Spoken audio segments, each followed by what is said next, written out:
nós vamos hoje para o texto, então, estudar o texto em si, do livro de Jonas. Eu só queria fazer um excurso, né? O pessoal chama, eu acho que o pessoal chama excurso, né? Abrir um pouquinho um parênteses sobre dois assuntos que foram colocados semana passada. Na verdade, um assunto foi colocado sobre a vida após a morte no Antigo Testamento, sobre o Sheol, que é o termo usado, né? Então, só deixar claro aí, eu tinha falado por cima o assunto. Eu só coloquei aqui, o texto está em inglês, mas é que eu só vou colocar a gente vai ver algumas referências aqui mesmo, vocês não precisam abrir. Mas ele vai falar que o Antigo Testamento realmente não tem informações claras, tem informações muito pequenas sobre o que é a vida após a morte, tá? Então, de acordo com algumas palavras, descer ao Sheol, né, normalmente traduzido por túmulo, inferno e tudo mais. E às vezes significa simplesmente deitar, né, ir para o túmulo, como aqui, ó, Números 16:30. Mas se o Senhor criar alguma coisa inaudita e a terra abrir a boca e os tragar com tudo que é seu, e os vivos descerem ao abismo, ao Sheol, então conhecereis que esses homens desprezaram o Senhor e tudo. Né? A gente tem Gênesis aqui. Meu filho não descerá convosco, seu irmão é morto, e ele ficou só. Se lhe suceder algum desastre no caminho, por onde fordes, fareis descer minhas cãs com tristeza à sepultura, descer ao Sheol. E a ideia é que o Sheol é um lugar embaixo da terra mesmo. Né? Era um lugar físico, lá embaixo da terra. Como até há tempos muita gente tinha essa visão também, né? Em Jó 10:21, antes que eu vá para o lugar que não voltarei, para a terra das trevas e da sombra da morte. Então é visto como um lugar escuro, um lugar de trevas e tudo mais. Só que eu acho que Provérbios vai falar aqui, ó, para o sábio há o caminho da vida que o leva para cima, a fim de evitar o inferno embaixo. Então veja que ainda há uma alusão, parece que o justo vai para um lugar diferente. Né? Existe alguma coisa, mas não tem nada claro, não diz nada claro, não existe nada no Antigo Testamento falando de ir para o céu, de ir para a presença de Deus, muito menos. Para o hebreu, ele nunca ia para a presença de Deus, porque é impossível estar diante de Deus. Ele iria para o seio de Abraão, que foi desenvolvido depois dessa ideia, ou seja, um lugar em que os judeus, os justos, viveriam, um lugar de paz em que Deus havia preparado para eles. Tá? Então existem vários... Haviam várias ideias nesse sentido naquela época, e nós temos vários textos falando lugar de treva, lugar de dor, igual, por exemplo, pois na morte não há recordação de ti. No Sheol, quem te dará louvor? Ou seja, eles tinham ideia de quem fosse para lá não tinha mais contato com Deus. E Deus não tinha mais contato lá. Né? Sendo que você vê no Salmo 139, né? Se eu fizer a minha morada no mais profundo abismo, que é no Sheol ali o termo, ainda lá o Senhor estará. Ou seja, até no Sheol Deus está. Então você tem essas diferenças, porque um ainda tinha uma visão, foi se desenvolvendo a teologia no Antigo Testamento, e não, Deus está em todo lugar. Né? Aqui, ó, mesmo Deus, ele... era crido que ele não se lembra de todos que estão lá, né? Atirado entre os mortos como os feridos à morte que jazem na sepultura, dos quais não te lembras, são desamparados de tuas mãos. Então nós temos vários textos falando da vida após a morte ou do Sheol, que dá essa ideia de um lugar em que você está separado da presença de Deus, mas não há realmente uma teologia formada, explicando tudo bonitinho, tudo direitinho, tá? E aí eu vou até mostrar uma ilustração aqui, para ter uma ideia que eu falei o segundo ponto aqui sobre cosmovisão, né? O caos e as águas do firmamento. Deixa eu abrir aqui, ó. Primeiro essa imagem. Isso daqui era a visão de como era o mundo com os povos do Antigo Testamento. Eu vou depois passar uma imagem muito melhor. Que aqui é o Sheol, né? O mundo embaixo da terra, que a terra existia uma abóbada, assim, né? Que era a base toda de água, havia os pilares da terra e a terra estava dentro dessa abóbada. A gente tem que lembrar que lembra lá, até Galileu e tudo, antes, até na época medieval, todo mundo achava que a terra era o quê? Era uma mesa. Né? Naquela época era isso mesmo, e no Antigo Testamento também. Eles tinham a ideia de que existia essa abóbora, porque até o pessoal falava, olha, o mar ali é azul, a água é azul, eu olho para cima é azul. O que tem lá em cima? A água. Por isso que você vai ver na descrição de Gênesis, né? Deus abriu um espaço entre as águas acima do firmamento e embaixo do firmamento. Havia água. Deus abriu um espaço, que é onde ele vai formar o mundo, e ficou água acima, porque está azul lá, e ficou água embaixo, que é o mar. Essa é a visão descrita ali. Gênesis está descrevendo essa visão, certo? Aí você vai ver no Salmo que vai falar, né, que o sol tem o percurso dele, que vai de um canto e depois o outro. Só que, como é que eles iam imaginar como é que ele volta aqui, né? Mas eles não tinham essa visão de que a Terra era redonda, alguma coisa assim, né? Alguns querem usar o termo que vai falar, tem Isaías, Isaías vai falar, né, na redondeza da Terra, né, na circunferência da Terra. Aí é uma profecia de que Deus revelou para ele que a Terra era redonda.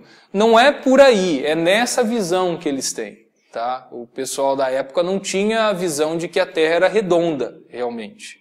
Tá?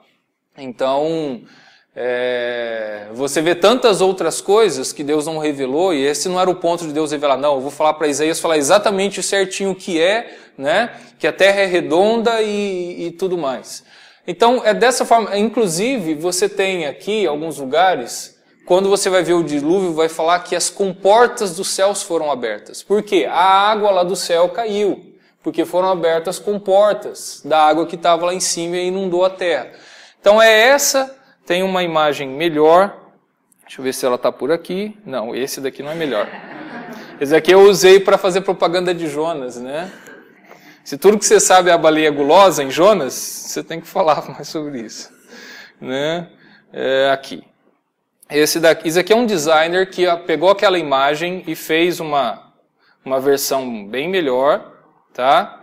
Do que é essa visão. E aí ele fez circular aqui, né? Vocês veem aí. Ops, foi mal, hein? Eu acho que agora vai. Meu mouse está com... Esse mouse vai me atrapalhar. Então, é aquela mesma visão, as fundações da terra e tudo mais, essa abóbora. Então, essa aqui é um design mais bonitinho. E sim, lá, Deus no céu. Existia visão de céus diferentes, né? Você vê até no Novo Testamento. O que Paulo fala? Ele subiu até o terceiro céu. Sétimo céu é teologia islâmica, tá? E antiga também, tinha o pessoal. Mas Paulo vai falar, subiu até o terceiro céu. Então eles tinham a ideia de que haviam céus diferentes, de que existe um céu em que talvez um estágio em que ficam os anjos. Lembrem que também Paulo vai falar, né, sobre os principados e potestades nas regiões celestiais. Ou seja, eles estavam num céu, que é diferente do céu que Deus está mais acima. Então, a gente tem que entender a visão do povo da época. E a gente olhando para Jonas, tá? Agora focar, entenda que quando ele vai para o mar, e o mar era um lugar de medo, de perigo, de susto, inclusive até, a gente não se limita aos judeus, a gente vê na época das descobertas, da descoberta da América. O oceano era chamado o quê? Oceano Atlântico, porque é um oceano de tormento, que haviam monstros marinhos. O mar é um lugar maligno, de caos, de tormento, de monstros. Então isso já existia há milênios, essa visão. Então, e era a ideia de que se você caísse no mar, você ia lá para o inferno, para o Sheol, você ia para os fundamentos. Não tem, é um abismo. Por isso que é abismo mesmo, é o fundo. E é onde estão os fundamentos da terra. Tá? As terras foram criadas, a terra, o lugar onde os seres humanos vivem, está envolto por água, está sustentado por águas ali e tudo mais. Então entenda essa visão diante disso que nós falamos aí sobre vida após a morte, o inferno e tudo mais. Tá? Só queria abrir esse parênteses. Nós vamos para o texto agora de Jonas, tá? Então, introdução ao capítulo 1. O nome Jonas significa pomba. Não tem nada demais aí, tá? Às vezes o pessoal procura significado nos nomes e tudo. O nome Jonas não tem nenhum significado especial, significa pomba. Uma coisa engraçada que a gente fala Jonas e tudo mais, não existe a letra J, ou o fonema J no hebraico.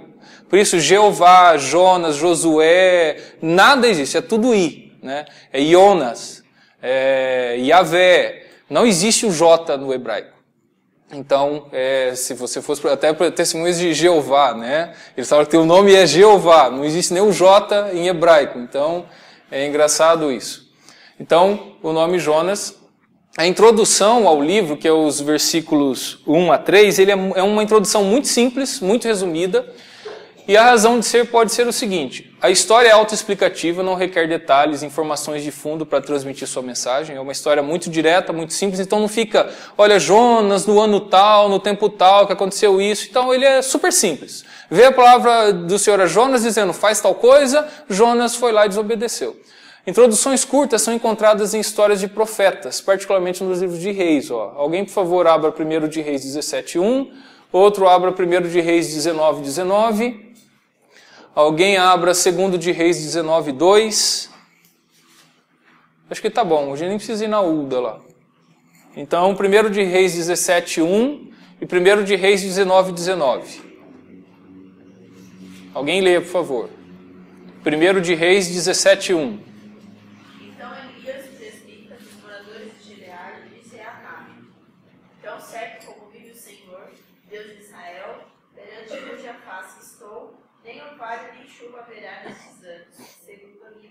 Isso. Gente, essa é a primeira vez que Elias aparece na Bíblia.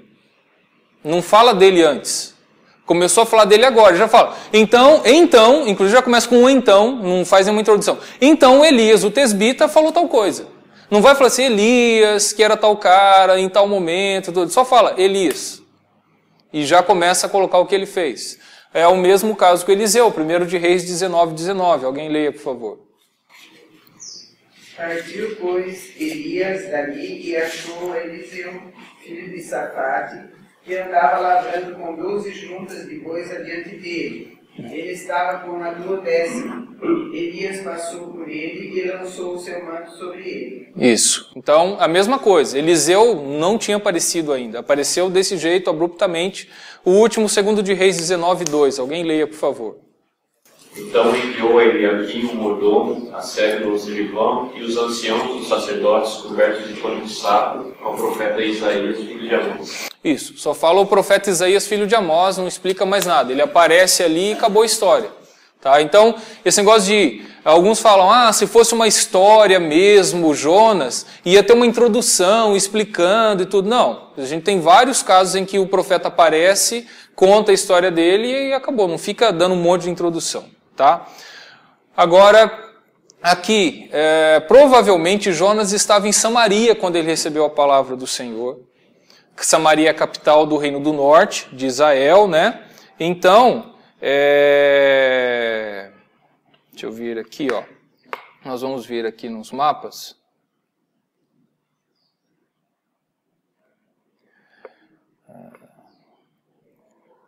Aqui são campanhas, deixa eu ver aqui, ó, seguinte, primeiro, Jope,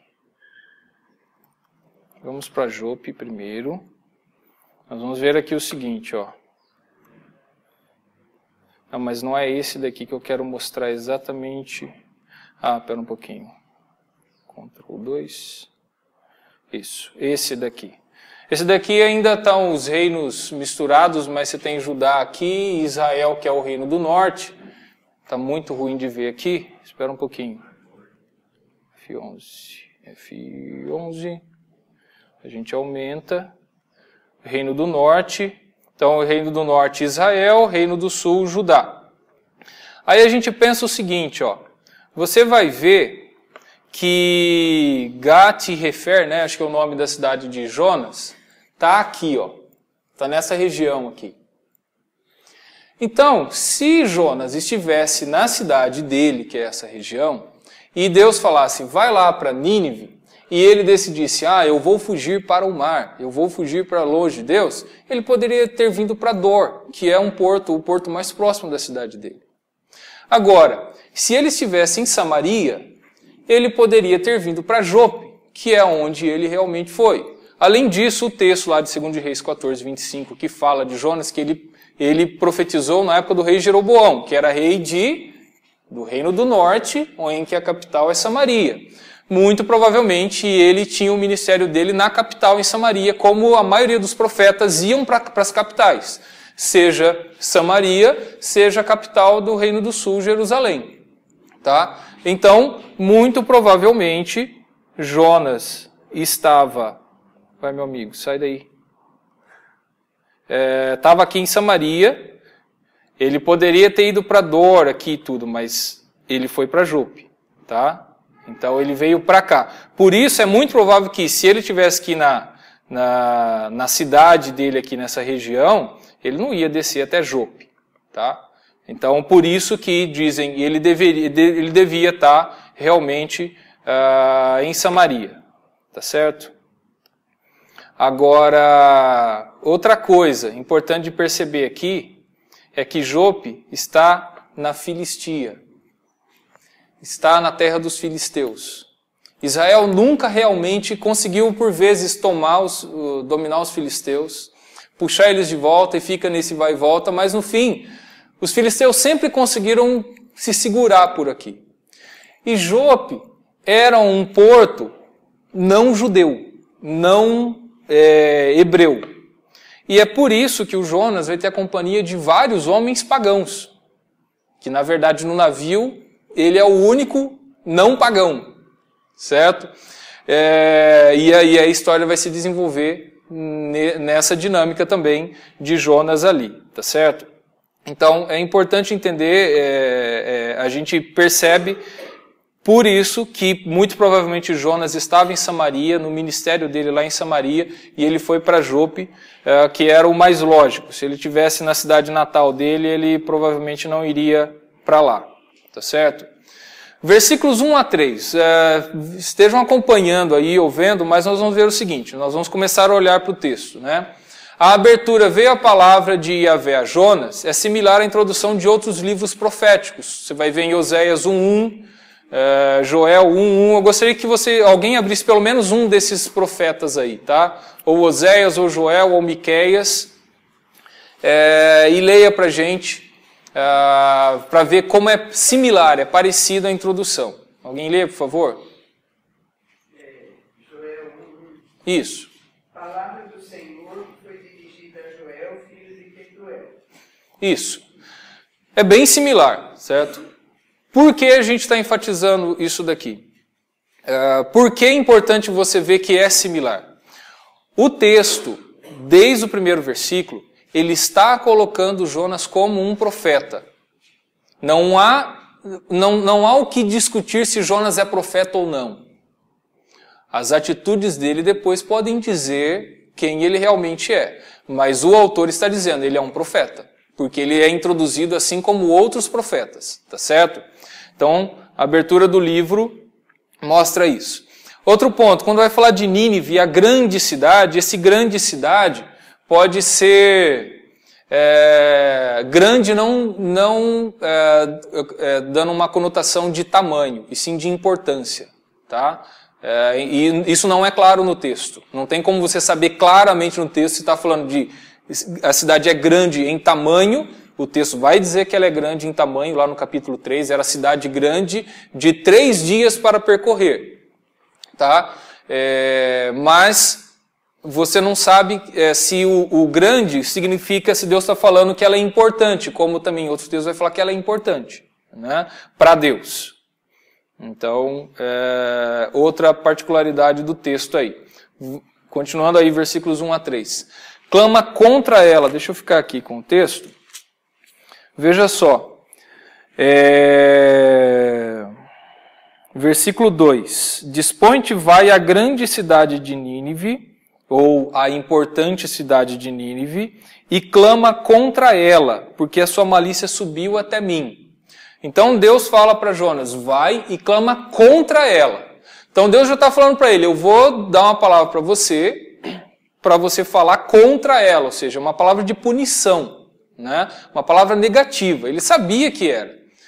Inclusive, outra coisa você não sabe tudo o que Deus falou para Jonas, como o que você vai ter que falar, tá? A gente tem resumido na história. Assim como no capítulo 3 vai falar, daqui a 40 dias e Nínive será destruída, é o que Jonas fala. Ou seja, se ele falou isso é porque Deus mandou ele falar desse jeito, que ela seria destruída em 40 dias. Tá? Então, e também fala da sua malícia, a sua perversão, subiu até a minha presença. Como é que está na nossa tradução? Subiu até mim. Subiu até mim. Alguma outra tradução? Aos meus ouvidos. Como? Maldade. E subiu até mim ou até a minha presença? Como é que fala aí? Até a minha presença. É porque, literalmente, em hebraico está falando até a minha face. Subiu a minha face. Que era uma forma idiomática de dizer a minha presença chegou até mim, chegou aos meus ouvidos, porque eu tomei conhecimento da maldade. Né? E a malícia deles já chegou aqui. Entendeu? São um povinho complicado. E é engraçado o texto que ele fala o seguinte, na nossa tradução acho que ela está até bem, que ele fala assim, ó, versículo 2, dispõe-te e vai à grande cidade de Nínive. Versículo 3, Jonas se dispôs, mas para fugir de Deus. E é interessante isso, porque o texto hebraico ele mostra exatamente dessa maneira. Agora é a aula de desenho, tá? Vou mostrar uns desenhos para vocês. Isso daqui é o hebraico, mas só para mostrar uma coisa para vocês. Ah não, eu estou com ele aqui mesmo, nesse texto. Olhem para esse daqui, tá? Ó, aula de desenho. Agora entendi. Seguinte, versículo 2, ele começa, né? Aí começam os desenhos aqui.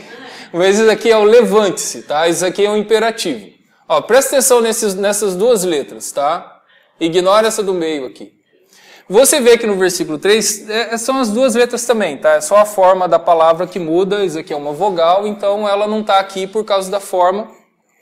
Então o texto está dizendo assim, ó, levanta-se e vá para Nínive, entendeu? Daí o texto está dizendo, levantou-se Jonas, mas para ir para tal lugar. Então o texto ele mostra, ele dá meio uma ironia mesmo. Fala assim, ó, ele se levantou, ele se dispôs, mas para fugir. Então o autor ele faz isso daí mesmo, é intencional no texto essa cutucada, né? Ele se dispôs sim, Deus falou para se dispor, só que ele foi para outro lugar. Então veja que o autor do livro ele trabalha isso, ele mostra essa ironia. É importante a gente perceber essas coisas, né? E existe uma outra questão, achei interessante, estava vendo no comentário, que ele foi para Tarsis, né, como está dizendo no texto. Um comentarista, que é um dos autores daquele livro que a gente usou na hermenêutica, Entendes o que lês? O Gordon Fee, eu estou usando mais o comentário dele aqui. Ele diz o seguinte, a palavra Tarsis significa mar aberto. E a palavra Tarsis era usada para vários Tinha sim a cidade de Tarsis lá no sul da Espanha, que vamos dizer, o porto ficou com esse nome. Mas vários outros portos eram chamados de Tarsis, porque eles ficavam em mar aberto, ficavam à beira para ir para o mar aberto. Então ele fala assim, não quer dizer que Jonas estava indo para Tarsis, ou que Jonas se dispôs para ir para Tarsis, mas sim, Jonas se dispôs para ir para o mar. E ele acha que, aí de novo, isso é um comentarista, outro comentarista fala, não tem nada a ver, não é isso, é a cidade de Tarsis mesmo, porque dá ênfase de extremos e tudo mais. Aí você vai ficar com diferentes comentários, você pode defender o seu ponto. Então, só uma curiosidade, Tarsis significa mar aberto, pode não significar a cidade de Tarsis, mas sim, Jonas se dispôs a ir para o mar aberto. Tá? Agora, entre os versículos 4 e 6, né? E aí a história começa a ficar interessante. Só que antes disso, a gente percebeu uma outra coisa aqui. Veja no versículo 3 ainda, volta aí. Versículo 3. Jonas se dispôs, mas para fugir da presença do Senhor para Tarsis, e tendo descido a Jope, achou um navio que ia para Tarsis. Pagou, pois, a sua passagem e embarcou nele para ir com eles para Tarsis, para longe da presença do Senhor. né? Duas coisas aqui, voltando para a nossa aulinha de desenho, é o seguinte.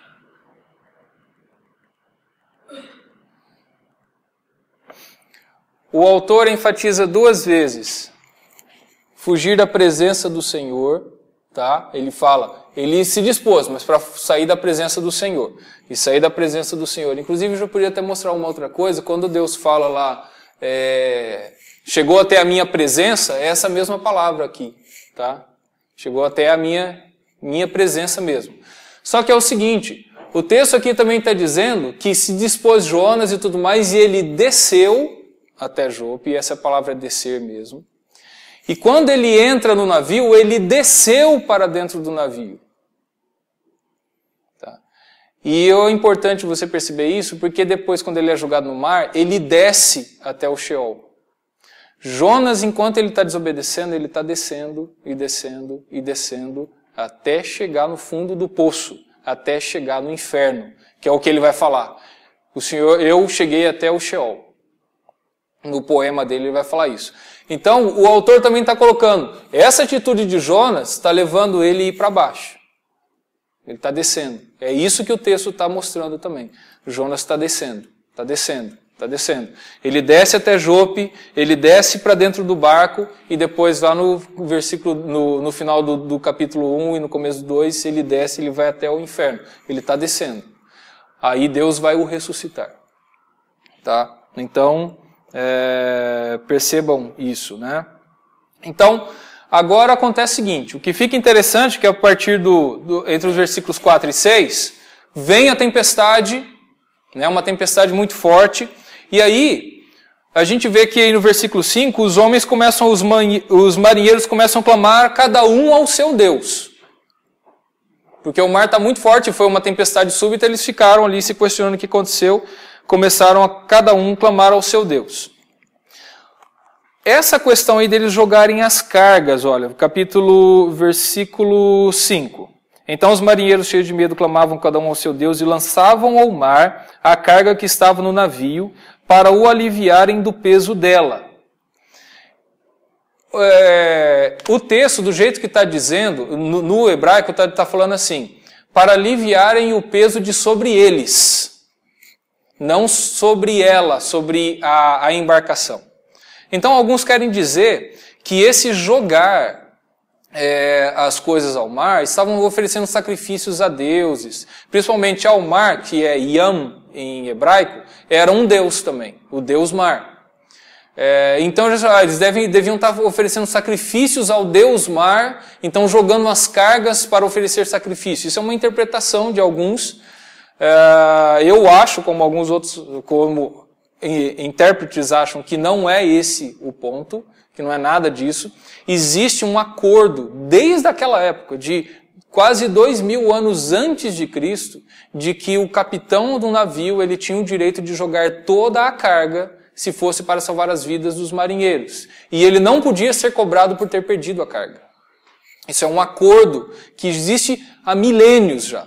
E era isso que provavelmente estava acontecendo aqui. Para conseguir salvar a embarcação e as vidas, eles jogam tudo. Vejam que no naufrágio de Paulo em Atos acontece a mesma coisa. Eles começam a deixar o navio mais leve. Quanto mais leve, mais fácil de manejar. O navio não está tão pesado para tentar manejar ele, né? Então era o que provavelmente estava acontecendo aí.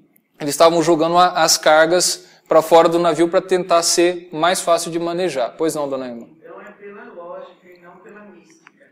Exato. Pela lógica e não pela mística. É uma questão prática deles. E não de que eles estavam jogando por um sacrifício, por uma coisa religiosa. Era uma coisa prática para tentar se salvar daquela tempestade. E isso era uma prática comum. Numa tempestade, você está vendo que não tem mais jeito, vocês vão morrer, joga tudo que tem dentro do barco para ele ficar mais leve para ver se consegue manejar ele melhor. Tá bom? Mas, olha que interessante, né?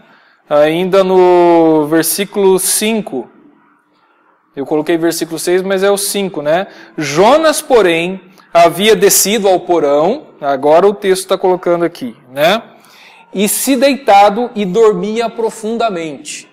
Todo mundo lá em cima desesperado e o Jonas batendo um ronco, né? Aí chega o capitão e fala para ele: que se passa contigo, agarrado no sono? Levanta-te. E o levanta-te é o mesmo lá, viu? Levanta-te e vai para Nínive. Ele levantou-se e foi para Tarsis. Levanta-te agora. De novo, alguém está falando, levanta. Levanta-te, né? Invoca o teu Deus. Talvez assim, esse Deus se lembre de nós para que não pereçamos. Então o capitão está falando assim, ó, está todo mundo lá desesperado, vai, levanta aí e clama para o seu Deus, vai que é o seu Deus que vai ajudar a nossa situação aí. Cada um clamava para o seu Deus. E aí, ele faz isso, pois não. Interessante que eles usam Deus minúsculo. Clame ao Senhor. Não, exatamente. É importante perceber isso daí que está falando ao seu Deus, tá? E aí é Deus minúsculo. Exatamente. Isso. Tem algumas que usam aqui? É mesmo? Então, e esse aqui é um outro caso, tá? Hebraico e grego não existe maiúsculo ou minúsculo, tá? Isso daqui é interpretação. Você vai ter texto no Novo Testamento que o pessoal coloca o espírito em maiúsculo e logo depois um espírito em minúsculo. É tudo a mesma palavra. É pneuma, de pneumatologia, pneumático e tudo, é pneuma. No Novo Testamento, todas as letras em letra maiúscula, não existe minúscula, tudo, o grego tem letra maiúscula e minúscula, mas os manuscritos são todos em letra maiúscula e uma palavra grudada na outra, não existe nem separação de palavra, né? Então, é o tradutor que vai interpretar que esse espírito aqui está se referindo ao Espírito Santo, e esse espírito está se referindo ao espírito da pessoa. Não existe nada no texto que indique isso. E no hebraico é a mesma coisa. Agora acontece o seguinte, essa palavra aqui, para Deus, é Elohim, que é um termo Deus ou deuses, tá? Esse in no final é plural em hebraico. Tudo que terminar com in é plural. Então Elohim é plural, mas ele é traduzido como singular também, porque às vezes você tem esse sujeito Elohim com um verbo no singular. Então você sabe que está se falando a um Deus no singular e não no plural. Tá? Você não é um erro de conjugação. Então, esse Deus aí é no minúsculo porque o pagão está falando, clama para o seu Deus. Agora, vai aparecer texto, não vai falar Deus, vai falar Yahvé, que é quando na sua Bíblia tiver Senhor com todas as letras maiúsculas. Tá? Se for Senhor com só o S maiúsculo, é Adonai, que é a palavra Senhor, Senhor, como o Senhor. Agora, se for tudo com letra maiúscula, é Yahvé na sua Bíblia. Que aí é o nome próprio de Deus, que inclusive vai acontecer aqui. Vamos continuar aí. Então Jonas batia um ronco aí, né? De 7 a 10. Aí, dos versículos 7 a 10, Jonas conta quem ele é. E olha só, né? A partir do versículo 7 eles lançam, né? Vamos lançar sorte e descobrir o que aconteceu aqui. A sorte cai em Jonas. Falei, o que você fez para acontecer isso? Quem é você? De onde você vem? Né? Pede o relatório dele. E daí ele responde, versículo 9. Ele lhes respondeu, sou hebreu e temo a Yahvé, Senhor aí, tá? E temo a Yahvé, o Deus, o Elohim dos céus que fez o mar e a terra. Aí os homens ficaram assustados e disseram, o que foi que você fez? O que é isso que você está fazendo? O Jonas já tinha falado que ele estava fugindo do Deus dele. Só que ele falou, o meu Deus é o que criou o céu e o mar e a terra. Assim, você é louco. Se você está dizendo que o seu Deus criou o mar e a terra, e agora você está dizendo que você aprontou, e está acontecendo isso, eles estão vendo que realmente o Deus dele é dono do mar, porque ele fez aparecer uma tempestade. E por isso que eles ficaram assustados. Ele está dizendo, olha, é o seguinte, eu aprontei com o meu Deus, e o meu Deus é o que controla o mar. E a terra também. E aí esses homens acreditaram nele, porque eles viram que o mar estava realmente agitado. E o susto deles é o seguinte, veio uma tempestade súbita. Por isso que eles perceberam que era algo sobrenatural. E aí eles falaram, mas como? Se o seu Deus é o dono de tudo, o que você fez fugindo dele? Eles ficaram inconformados, os pagãos inconformados com aí o presbiteriano, né, da igreja central lá, que está desobedecendo a Deus. Né? Então, Versículo 11, o que a gente faz então para resolver esse problema? Tá?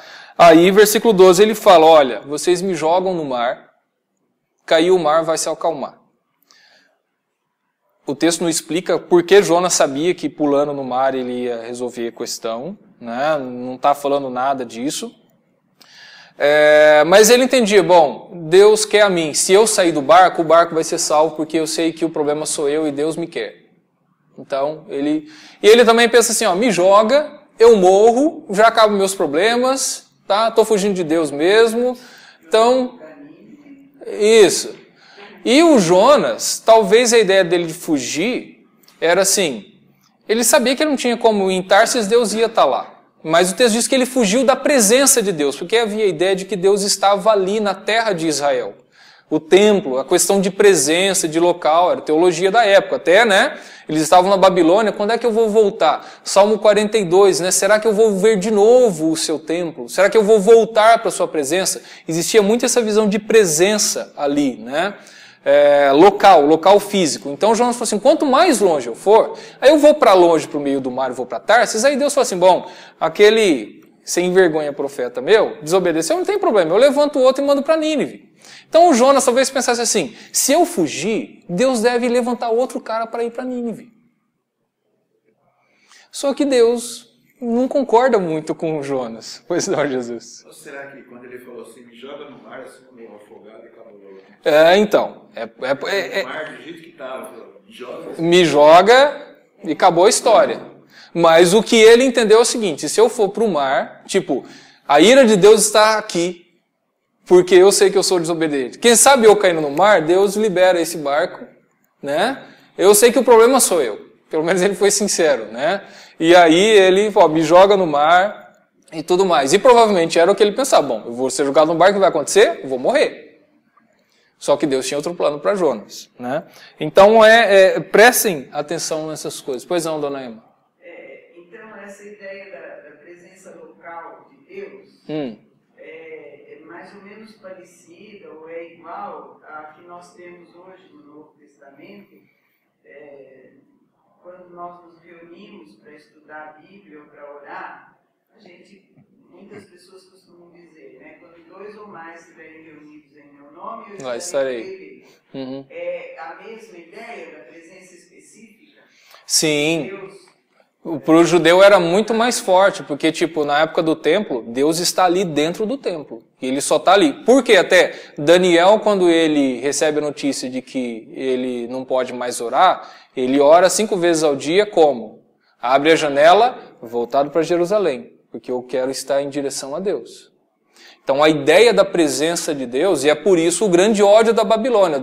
A Babilônia destruiu a presença de Deus no nosso meio. E os textos falam muito disso. Em Reis, a teologia dos livros de Reis, a conclusão, vai falar o seguinte, Deus expulsou eles da presença dele. Deus expulsou Israel da presença dele, porque a presença de Deus estava ali na terra de Israel. Deus expulsa eles. Que é uma alusão a Gênesis. Eles foram expulsos da presença de Deus, Adão e Eva. E é toda essa questão, voltar para o paraíso, né? Voltar para a presença de Deus. Nós saímos da presença de Deus porque desobedecemos. Nós só voltamos para a presença de Deus quando obedecemos. E a presença de Deus é o paraíso. A presença de Deus é onde nós vivemos com Ele. Então toda essa teologia está envolta em todos esses livros, em todas essas histórias. Tá? Então Jonas pensou, eu vou para longe de onde Deus está. Para ver se Ele me deixa. E Ele pega outra pessoa para fazer esse serviço sujo que é ir para Nínive. Né? Então, aí, vamos voltar para o texto então. Que o nosso tempo está correndo, alguém me dê as horas, por favor. Nossa. Ó, começamos atrasada a aula, vocês vão ser atrasados. Por favor, hein? Um pouquinho só. Então, eles jogaram então o Jonas, né? Eles vão se jogar o Jonas.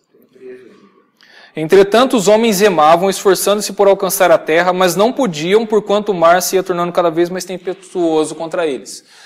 Outra coisa, a ideia de que o navio não estava muito longe da terra, tá?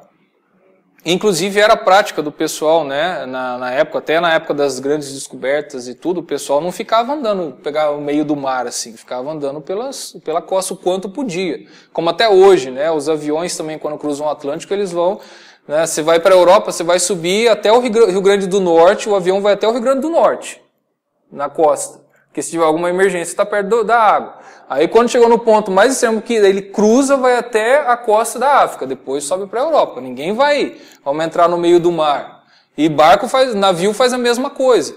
E eles também deveriam estar, de certa forma, tipo assim, eles conseguem visualizar a terra. Ninguém vai entrar no meio do mar, a não ser quando é extremamente necessário. Se eles estavam ali, iam para Chipre, tem que cruzar o mar e acabou. Ou você ia falar?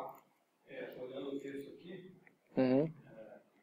para perceber assim, os pagãos são gente fina pra caramba, né? Ah, é. Ele confessou, o negócio é comigo não, ele falou, vamos dar um jeitinho, vamos remar aqui, a gente vai, né? Isso, ótimo.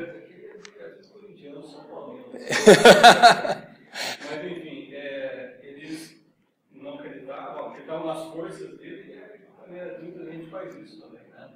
Deus mostra uma coisa, mas eu vou conseguir, vou dar um jeitinho, vou dar meu jeito aqui, as coisas não funcionam bem. Então é que eles não tiveram jeito. Não tiveram, exato. Agora existe um ponto interessante aí. Os pagãos, olha o que eles fazem no versículo 14. Isso que é destoante. Versículo 14. Entretanto, então, clamaram a Iavé, tá? O texto está enfatizando. Eles clamaram ao Deus de Israel, clamaram a Iavé. Não clamaram a Deus. Clamaram a Iavé e disseram: a Iavé, rogamos-te que não pereçamos por causa da vida deste homem, e não faças cair sobre nós esse sangue, quanto a nós inocente. Porque tu, Iavé, fizeste como te aprouve. Esses pagãos falam: olha, a gente não quer matar esse cara. A gente acha que ele é inocente, tipo, ele não fez mal para ninguém aqui. Mas já que o Senhor fez tudo que o Senhor quis, então, a gente vai jogar, mas por favor, não joga a culpa sobre a gente. Não jogue o sangue dele sobre nós. Não tome a gente como culpado pela morte desse cara, que ele vai pular, vai morrer. Então, eles clamam a Iavé, os pagãos clamam a Deus. Tá? Engraçado que Jonas não clamou, né, ainda. É a ironia do texto. Quem é que está clamando a Deus? Quem busca a Deus? E quem foge de Deus? É essa a ironia da história, tá? E aí, então, depois de fazer essa oração, no versículo 15, eles falam: levantaram a Jonas e o lançaram ao mar, e cessou o mar a sua fúria. E aí, a conversão desses homens. Versículos 16 e 17. Temeram, pois, esses homens em extremo a Iavé, e ofereceram sacrifícios a Iavé e fizeram votos. Tá? E aí o 17 é o que aconteceu com o Jonas. Deparou o Senhor um grande peixe, para que tragasse a Jonas, e esteve Jonas 3 dias e 3 noites no ventre do peixe. Por favor, não existe baleinha aqui, tá? Grande peixe. Que espécie de peixe é esse? Não é? Tudo é especulação, tá? Jesus? Voltando um pouco no 16, eu já tinha, quando eu li esse texto, eu já tinha percebido o que esse povo do barco tem a ver com Nínive. A história é Jonas e Nínive. É, interessante. E aí, no começo, eles clamavam aos seus deuses e tal, não conseguiam, no fim eles se converteram. Que não tem nada a ver com a história de Nínive. Exatamente. Assim, Deus trabalhando, Deus fala, vou trabalhar com Nínive, porém Deus não se autolimita, né? Ele maximiza as coisas, então ele vai trabalhando com todo mundo. E você vê que Deus aproveita a desobediência de um profeta para abençoar outras vidas. Né? E também pode ser que ele estava trabalhando com Jonas no sentido dos estrangeiros, né? Porque se Jonas é nacionalista e não queria pregar para pessoas de fora, então, assim, os marinheiros, por serem estrangeiros, Puxa, é verdade. já podia estar trabalhando isso com ele, né? Muito bem colocado. Muito.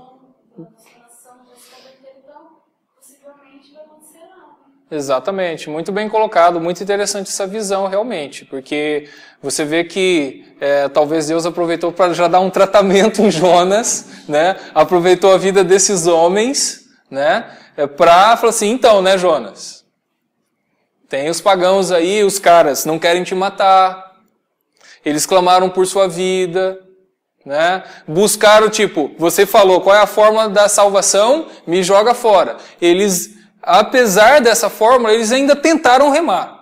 A gente vai matar esse cara que ele fala que serve esse Deus, depois a gente mata esse cara e esse Deus fica com mais raiva da gente. Então, vamos ver o que dá para acontecer. Daí fala, não tem jeito mesmo, a gente não consegue, né? Olha, o Deus desse cara aí. Daí eles falam, Senhor, Yahvé. Não culpa a gente vai jogar esse cara porque ele falou que é o que tem que ser feito. Não joga a culpa sobre a gente. E aí o texto é explícito, é importante entender que quando o texto está dizendo que eles temeram Yahvé e fizeram votos e ofereceram sacrifícios, não há dúvida, se converteram. Tá? O texto não permite dúvida de que eles tenham se convertido.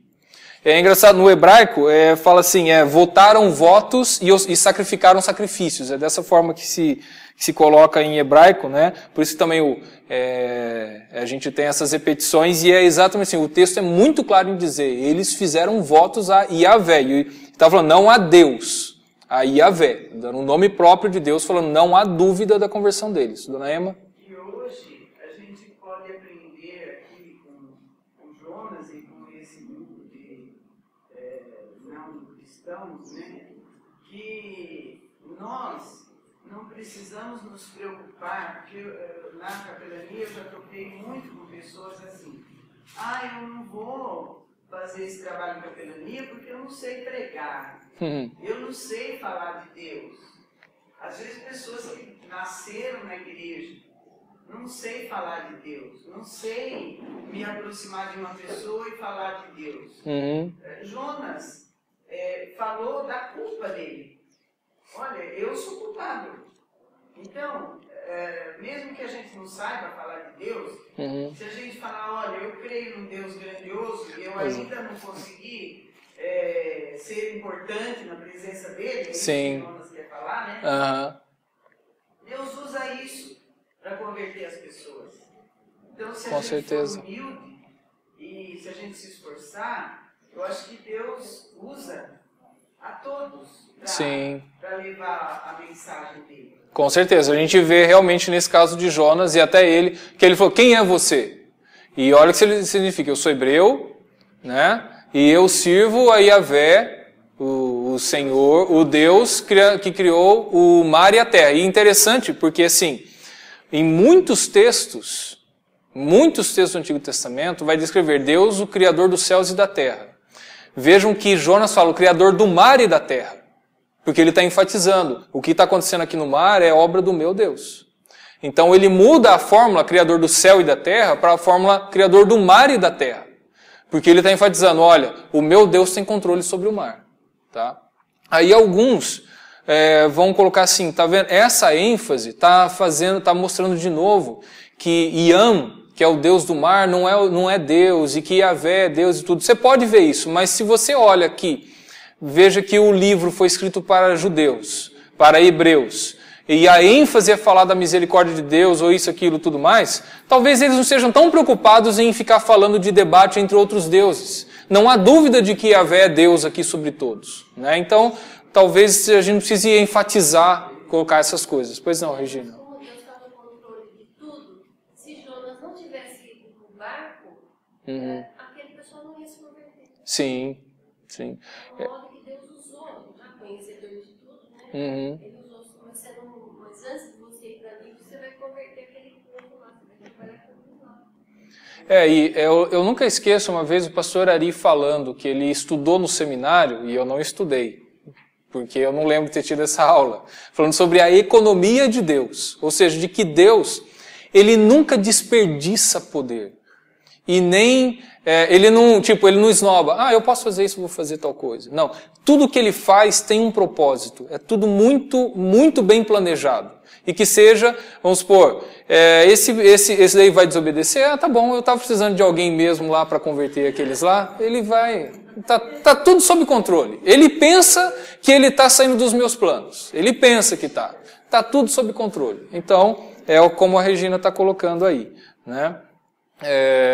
Clamam a Yahvé, fazem votos e acabou a apresentação. Então, bom, deixa eu colocar aqui, acho que a gente não vai ter mais slides para ver. Nós vamos, terminou essa história, aconteceu esse caso, Jonas foi para o mar, Deus levantou o peixe lá para pegar Jonas, e ele ficou 3 dias, né? 3 dias e 3 noites no ventre do peixe. Aí Jonas clama ao Senhor. O capítulo 2 é um clamor, que é um poema, tá? Em forma poética. Jesus? Só uma dúvida aqui. Por que eles enfatizam 3 dias e 3 noites? Não seria? Olha, a fórmula, esse jeito de falar, como Jesus fala, e a ressurreição 3 dias e 3 noites, é porque eles contavam o dia de forma diferente, né? Começava no fim da tarde, às 6 da tarde começa o dia para o judeu, né? Começa um novo dia, e termina às 6 da tarde do dia seguinte. E quando fala 3 dias e 3 noites, foram 3 dias completos, né? Isso é uma grande questão, se você é interessante você estudar isso aí sobre a ressurreição de Jesus, porque Jesus ele não fica 3 dias e 3 noites, literalmente, se você for ver pela nossa, porque ele foi crucificado qual dia da semana? Sexta-feira. E ele ressuscitou no domingo. Então não foram 3 dias completos, mas foram 3 dias e 3 noites, porque ele ficou na sexta-feira ou na quinta, na sexta-feira durante 3 da tarde, sexta-feira 3 da tarde ainda é sexta-feira. Aí começou o sábado às 6 da tarde. Daí ele passou a sexta-feira, o sábado e o domingo, tá? E aí tem uma série de discussão sobre essa questão, porque Jesus ele morreu na sexta, ressuscitou no domingo. Aí fala 3 dias e 3 noites. Então existe uma série de discussão. Existe um grupo que vai falar que Jesus morreu na quinta-feira. Apesar de ter o texto dizendo que ele morreu na sexta. Mas é um pessoal de uma linha muito literal que vai falar, não, Jesus tem que ter morrido na quinta para dar 3 dias e 3 noites exatamente. E aí é que houve uma confusão e tudo mais. Então isso é um debate. Agora, a ênfase exatamente 3 dias e 3 noites, porque aqui no caso de Jonas eu não sei dizer. Mas eles usam muito isso por causa dessa diferença, porque o dia começa à noite, vamos dizer assim, para o judeu. Pode contar dessa forma também, né? Os adventistas falam que ele não ressuscitou no sábado porque ele não queria trabalhar no sábado. Olha só. Essa é boa, hein? Então, podia ser só 2, né? E porque Jesus usa da mesma forma, né? Ele fala, assim como Jonas ficou 3 dias e 3 noites no ventre do peixe, eu também vou ficar, né? E aí que está uma questão, se Jesus estava só enfatizando o tempo de Jonas, porque o 3 dias e 3 noites para Jesus é por causa do que ele fala de Jonas. Se ele não tivesse falado de Jonas, se ele ficou 2 noites e 1 dia, ou seja, não faz diferença, só fala que ele ressuscitou no 3º dia, porque ele morreu na sexta e ressuscitou no domingo. Então conta sexta, sábado e domingo. Aí se você for literalmente 3 dias e 3 noites, você tem problema, porque não dá 3 noites, né? Então agora, se você vê que Jesus está só fazendo uma alusão a Jonas e não falando tem que ser literalmente 3 vezes 24 horas, aí... Uma vez eu lembro disso, uma discussão com um muçulmano que estava contando para mim isso como um erro de Jesus fala o sinal de Jonas, mas ele foi em mesmo período. Então, sabe quando eles querem argumentar que eles para invalidar a Bíblia? Exatamente. Começou já assim, o que é o sinal de Jonas? Aí você já pegadinha, né? Já chamou a atenção. Mas vejam isso, prestem atenção, e esse é um exercício que você tem que ter, por exemplo, Jesus está fazendo uma alusão a Jonas, se você for pegar tudo literalmente, você vai começar a ter problemas na Bíblia.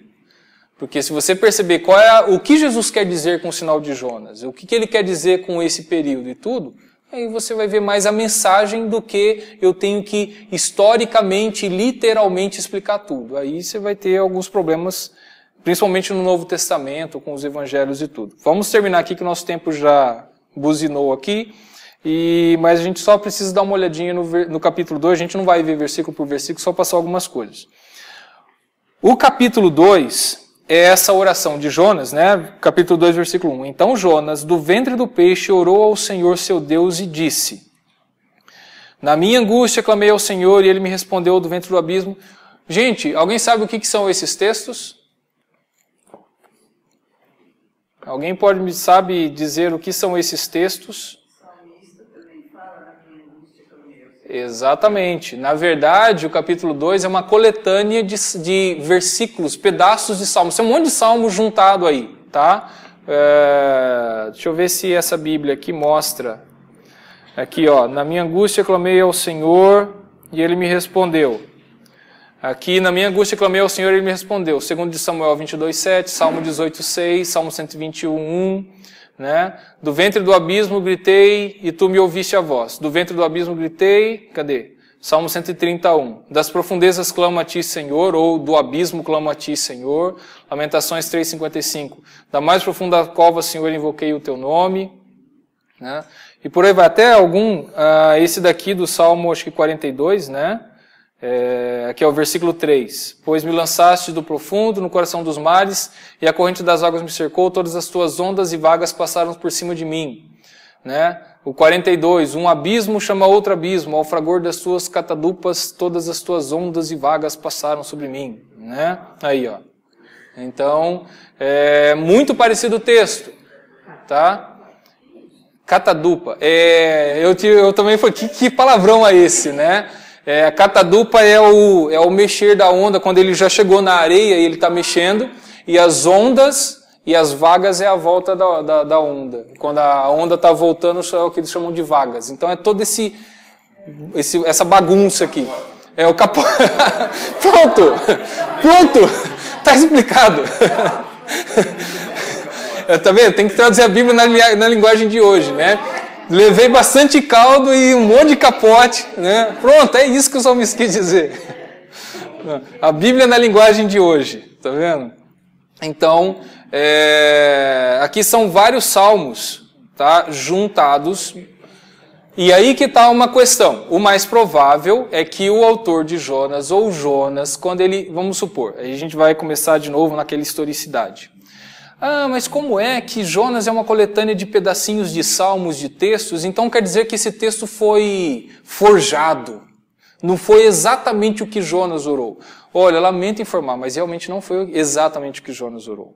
Isso aqui deve ter sido um resumo do que Jonas orou.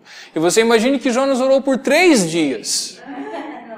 Tá? Então não espere historicamente, literalmente o que Jonas falou. Isso é um resumo da oração de Jonas. E provavelmente Jonas, para resumir o que ele fosse orar, ele poderia ter pegado pedaços de orações, de salmos, e composto a oração dele. Às vezes quando nós estamos aqui no culto, eu mesmo às vezes chamam para orar, ou fazer uma oração. Às vezes eu vou recitar um versículo bíblico. Eu mesmo, na última oração que eu fiz lá no culto, eu falei do Salmo 67, né? Seja Deus gracioso para conosco, que nos abençoe e faça resplandecer sobre nós o seu rosto, para que se conheça na terra os teus caminhos, entre todos os povos a tua salvação. Eu orei, é a minha oração, só que a minha oração é um texto. Então, Jonas está fazendo a mesma coisa. Ele está pegando pedaços de texto que ele lembra, que compõe, que expressa aquilo que ele está sentindo. Tá? Então, não existe questionamento, porque esse aqui, os estudiosos, os teólogos, falam assim, tá vendo? Isso aqui é um texto composto de um monte de versículo. Alguém parou e pensou e montou e tudo mais. Jonas pode sim ter parado e pensado e depois montado. Vou fazer um resumo do que é a minha história. Ou o autor desse livro, como a gente já viu, Jonas não é o autor desse livro, muito provavelmente. O autor, conhecendo a história, ou conhecendo a história de Jonas, fez um resumo do que seria a oração dele. Tá? Então é importante entender isso. Você bateu um papo com ele e contou, olha, eu dormia, acordava orando nesses 3 dias e eu citava muito os textos bíblicos. Isso. Deixa eu ver aqui até... tá aqui, ó, que vai virar o versículo 7. Eu desci, tá? Desci até os fundamentos. Aquele descer, Jonas desceu para Jope, Jonas desceu para dentro do navio, Jonas desceu para aqui também, tá bom? Que aí ele vai falar no versículo 6, desci até os fundamentos dos montes, lembra do desenho que apareceu aqui, os fundamentos dos montes? Eu fui até o fundo, até o abismo e tudo mais. É o que ele está expressando aí, tá? Desci até a terra, cujos ferrolhos se correram sobre mim e tudo mais. Contudo, fizesse subir da sepultura a minha vida, ó Senhor meu Deus. Veja que ele está citando um texto. Se ele orou isso daqui dentro do peixe, ele ainda não subiu. Porque ele já está dizendo que o Senhor fez subir da sepultura. Tá? Então isso é uma composição. Depois de tudo ter acontecido, ele pegou textos que expressavam e tudo mais. E aí, semana que vem, então, nós vamos continuar. Veja que Deus bateu um papo com o peixe, né? Falou, pois o Senhor ao peixe, né? Claro, não é literalmente, né? Mas Deus ordenou, então é o que está dizendo. Deus ordenou o peixe que vomitasse Jonas na terra, e aí termina a história. E veja que esqueci de dar essa ênfase aqui. Olha o que Jonas fala no final. Mas com a voz de agradecimento eu te oferecerei sacrifícios e pagarei, e o que votei pagarei. Sabe o que ele está falando aqui? Eu sacrificarei sacrifícios e votarei os meus votos. Já viram isso em algum lugar do livro de Jonas? Então, Jonas está falando. Então, os pagãos que obedecem ao Senhor, que se convertem ao Senhor, eles oferecem sacrifícios. Eles sacrificam sacrifícios e votam votos. Então, eu agora que já fui para o fundo do abismo, eu já percebi que eu tenho que sacrificar sacrifícios e votar votos. Ou seja, ele está se convertendo. Ele está reconhecendo que ele errou e o texto mostra da mesma maneira. Os pagãos primeiro, né? Os pagãos foram mais crentes do que o nosso presbiteriano Jonas, né? E aí o Jonas fala assim, então, né? Eu precisava ser um pouco mais crente e tudo mais. Tá certo? Vamos terminar a aula então.